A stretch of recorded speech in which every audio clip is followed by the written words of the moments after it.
Eh bien, l'année 2019 nous a réservé des performances qui se sont avérées insolentes et qui, la plupart du temps, n'avaient pas été prévues.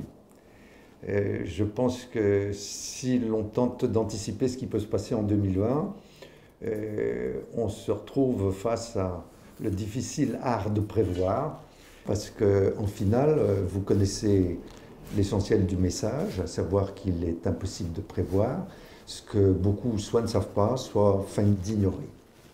Il y a deux raisons qui en général sous-tendent la possible arrivée d'une forte correction. D'une part, c'est des prix qui sont très, très élevés, des valorisations qui sont excessives. Or, aujourd'hui, ce n'est pas le cas. Et deuxièmement, c'est un comportement moutonnier.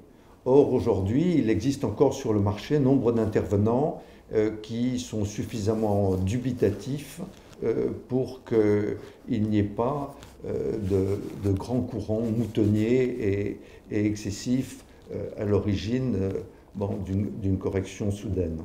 Donc je ne pense pas que nous sommes du tout à la veille d'un crash. Toute tension excessive qui occasionnerait une escalade au Moyen-Orient serait à l'origine d'une forte hausse des prix du pétrole. Ces prix du pétrole à la hausse entraîneraient une reprise de l'inflation et simultanément une baisse de la croissance. Et de ce fait, nous pourrions avoir une remontée des taux d'intérêt. Or, c'est la baisse des taux d'intérêt qui a permis aux actions de s'apprécier fortement. Et c'était le critère clé dans l'appréciation des indices que l'on a connus depuis, notamment en 2019.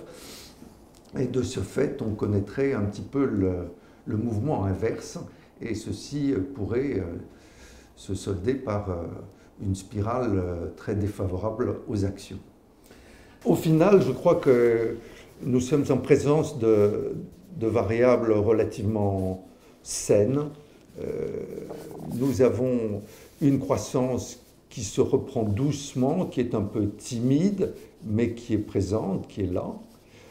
Nous avons potentiellement un grand déficit budgétaire européen qui pourrait, et qui existe déjà aux États-Unis, et qui pourrait contribuer à soutenir la croissance si celle-ci venait à être trop faible. Nous avons des problèmes politiques et géopolitiques, je pense notamment au Brexit et aux tensions entre les Américains et les Chinois qui sont un peu apaisées, je dirais, par rapport à ce que nous avons connu l'année dernière. De ce fait, dès lors que les taux demeurent bas, et je pense que toutes les conditions sont réunies pour qu'ils demeurent bas, parce que les banques centrales le souhaitent et les États ne peuvent pas faire autrement, eh bien nous devrions connaître une année 2020, certes mesurée, c'est-à-dire avec des performances relativement modérées, mais dans un contexte très rassurant.